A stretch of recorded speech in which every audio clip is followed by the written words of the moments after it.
Bharat news channel पर रंजन छलावा पर एक रिपोर्ट दिखा रहा था। तभी संजय नाम के एक दूसरे एंकर ने वहां आकर वो शो बंद करवा दिया और फिर उनके बीच छलावे के होने और ना होने पर बहस छिड़ गई। तुम कहना क्या चाह रहे हो? छलावा मनगढ़ंत है? नहीं तो और क्या, किसी ने देखा है आज तक छलावे को?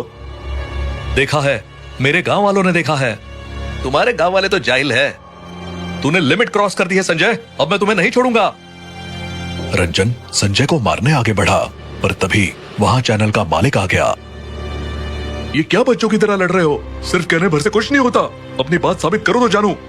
रंजन तुम साबित करो कि छलावा होता है, और संजय तुम साबित करो कि छलावा नहीं होता।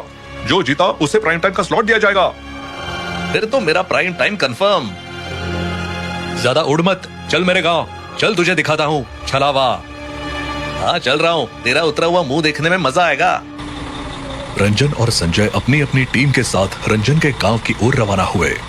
संजय के साथ प्रियल और जितेंद्र थे, जबकि रंजन के साथ रश्मि और हिमांशु। हाईवे तक का सफर मजाक और बहसों में बीता, लेकिन जैसे ही कच्चे रास्ते पर गाड़ी उतरी, माहौल बदलने लगा। चारों ओर सन्नाटा, बड़ी बड़ी पेड़ों की छाया और ठंडी हवा। तभी अचानक सफेद साड़ी में एक बूढ़ी औरत सड़क के बीचों बीच आई और गाड़ी के बोनट पर कूद पड़ी। अरे ये क्या था? ये कौन है? गाड़ी रोको, गाड़ी रोको। अरे रुकने से अब कुछ नहीं होगा, छलावा तुम सबको नहीं छोड़ेगा। ये औरत कौन है? क्या कह रही है ये? कुछ नहीं, ये सब पागलपन है। बूढ़ी औरत बोनेट पर बैठी डरावनी हंसी हंस रही थी और लगातार डरावनी बातें कर रही थी। छलावा छलावा ऐसा छल करेगा कि तुम अपनी असलियत तक भूल जाओगे। सभी लोग सहम गए, लेकिन संजय अब भी नहीं डरा। उसने गाड़ी से उतरकर बूढ़ी औरत को हटाने की कोशिश की। हट यहाँ से, वरना पुलिस बुलाऊंगा। ये वही औरत है जिसके पति को छलावा ने मारा था, तब से ये पागल हो गई है। ये सब बकवास है, छलावा फलावा कुछ नहीं होता। संजय ने किसी की बात नहीं मानी और बूढ़ी औरत को जबरदस्ती हटाकर गाड़ी चलाने लगा। बूढ़ी औरत ने जाते जाते जोर से कहा, तुम सब बर्बाद हो जाओगे, वो किसी को नहीं छोड़ेगा। अरे बाप रे, क्या औरत थी ये? मेरी तो जान ही निकल गई थी। चिल, वो बस पागल थी और कुछ नहीं। गांव पहुंचने पर सबने लोगों से छलावे के बारे में पूछा। कुछ गांव वाले चुपचाप मुंह बनाते हुए निकल गए, कुछ डरकर भाग गए और कुछ बोले, तुम शहर वालों को क्या मजाक सूझ रहा है? छलावे का नाम मत लो, यहाँ उसका नाम लेना भी अपशकुन होता है। हमें मरना नहीं है भैया। उन लोगों ने कई लोगों से बात करी और तब आखिरकार एक बूढ़े आदमी ने बताया कि छलावा रात को शहर और गांव के बीच वाले जंगल में दिखाई देता है, पर वहां जाना मतलब मौत को बुलावा देना है। लेकिन हमें जाना होगा। जाना तो होगा, तुझे गलत जो साबित करना है तो तय रहा, आज रात वहीं चलते हैं। बूढ़े आदमी ने उन्हें कई बार चेतावनी दी, लेकिन वो नहीं माने। रात के घने अंधेरे में वो सभी उस जंगल की ओर बढ़े। घना जंगल सन्नाटे में डूबा हुआ था। जुगनुओं की हल्की रोशनी और सूखे पत्तियों की चरबराहट माहौल को और डरावना बना रही थी। सबने अपने अपने कैमरा तैयार रखे थे ताकि हर पल रिकॉर्ड किया जा सके और बाद में न्यूज चैनल पर दिखाया जा सके। देखो, यहाँ तो कुछ भी नहीं है। थोड़ा इंतजार करो, सब्र का फल मीठा होता है। लेकिन ये जगह कुछ अजीब सी लग रही है। हाँ, लगता है कुछ गड़बड़ है। तभी दूर से एक चीख सुनाई दी। सबके दिल की धड़कनें तेज हो गई। ये क्या था? ये कौन चिल्लाया? अचानक एक आदमी दौड़ता हुआ उनकी तरफ आया। उसकी हालत खस्ता थी, कपड़े फटे हुए थे और चेहरा खून से सना हुआ। मुझे छलावा ने पकड़ा था, जैसे तैसे जान बचाकर भागा हूँ। कोई छलावे से बच नहीं सकता, ये पक्का वही है। सब लोग पीछे हटो। Oh my God!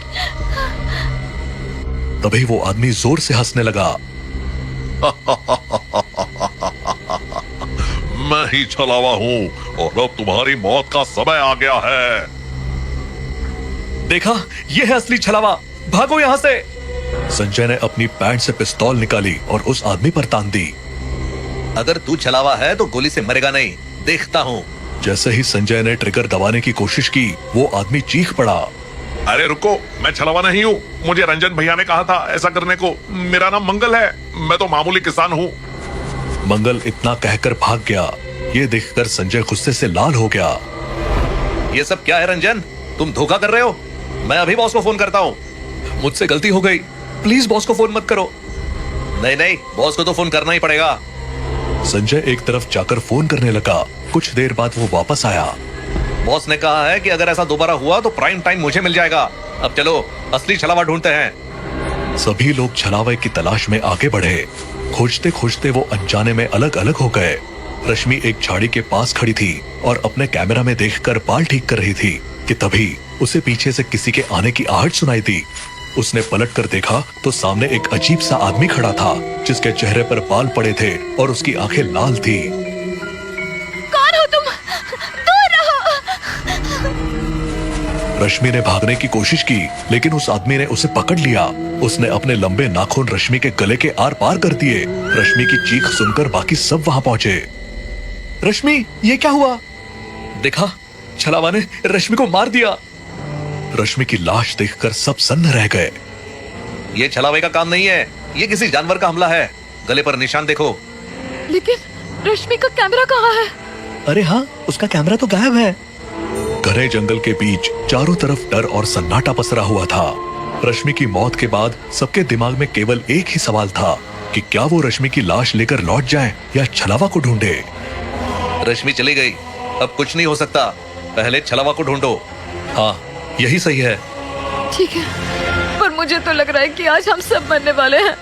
तुम मेरी साइड हो ना, तो ऐसी बातें क्यों कर रही हो? सामने किसी की लाश पड़ी हो तो और कैसी बातें होंगी। प्रियल ने अपने बैग से एक दुपट्टा निकाला और रश्मि की लाश को ढक दिया। सभी आगे बढ़ने लगे। तभी हिमांशु का फोन बजा। वो बात करते करते बहुत धीमा हो गया और बाकी सभी आगे निकल गए। हिमांशु फोन पर बात कर ही रहा था कि अचानक किसी ने उसके दोनों पैरों को जोर से पकड़ लिया। वो मुंह के बल जमीन पर गिर पड़ा। उसने जल्दी से उठकर पीछे देखा, लेकिन वहाँ कोई नहीं था। उसका दिल तेजी से धड़कने लगा। कौन है वहाँ? वो तेजी से आगे भागने लगा, लेकिन अचानक किसी ने उसे पीछे से धक्का दे दिया। वो फिर से गिर पड़ा। उसने चीखते हुए रंजन और संजय को पुकारा। रंजन, संजय, मेरी मदद करो। हिमांशु जैसे तैसे उठकर खड़ा हुआ तो उसने देखा कि वही अजीब आदमी जिसके चेहरे पर बाल पड़े थे उसके सामने खड़ा था। वो चपटा और हिमांशु को पकड़कर जमीन पर गिरा दिया। उसने हिमांशु का चेहरा नोचना शुरू कर दिया। हिमांशु की चीखों से जंगल गूंज उठा। बाकी सब उसकी चीखें सुनकर वहां पहुंचे, लेकिन उन्हें सिर्फ वहां हिमांशु की लाश मिली। उसका चेहरा इतना बिगड़ चुका था कि पहचानना मुश्किल था। ये क्या हो गया? और हिमांशु का कैमरा भी गायब है। ऐसा लगता है छलावा हम में से ही कोई एक है। चुप रहो रंजन, मुझे तो लगता है तुम छलावे को साबित करने के लिए लोगों को मार रहे हो। तुम एक कातिल हो। प्राइम टाइम के लिए इतना तो मत गिरो। Shut up. चाहे जो हो, कातिल तो यही है। What the hell? Jitendra Sanjay की तरफ आ गया और रंजन बस चिल्ला रहा था, लेकिन कोई उसकी बात सुनने को तैयार नहीं था। सभी तय करने लगे कि अब उन्हें जंगल छोड़ देना चाहिए। तुम सब भाग जाओ, मैं साबित करूंगा कि छलावा सच में होता है। संजय, प्रियल और जितेंद्र आगे बढ़ गए। रंजन अकेला धीरे धीरे चलने लगा।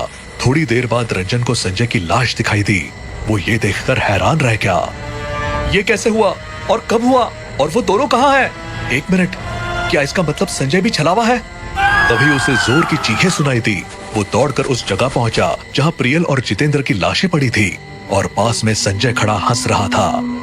हे भगवान, ये क्या किया तुमने? मैं ही छलावा हूँ और अब तुम्हारी बारी है। रंजन ने तुरंत अपने बॉस को वीडियो कॉल लगाया। मैं सबूत के साथ साबित करूंगा कि छलावा असल में है। लेकिन इससे पहले कि कॉल उठती, संजय रूपी छलावा ने उसे पकड़ लिया। जब ये संजय कॉल करने गया था, मैंने तभी इसको मार दिया था। अब तुम्हारी बारी है। प्लीज प्लीज प्लीज मुझे जाने दो, मुझे जाने दो। ये कहकर छलावा ने रंजन के दोनों हाथ पकड़ लिए। उसके हाथ से फोन छूटकर गिर पड़ा और तभी छलावा ने एक झटके में उसके हाथ तोड़ दिए और उसे मार दिया। तभी चैनल मालिक ने कॉल रिसीव कर लिया। छलावा ने फोन को जमीन से उठाया और चैनल मालिक से बोला, छलावा होता है, सबको बता दो।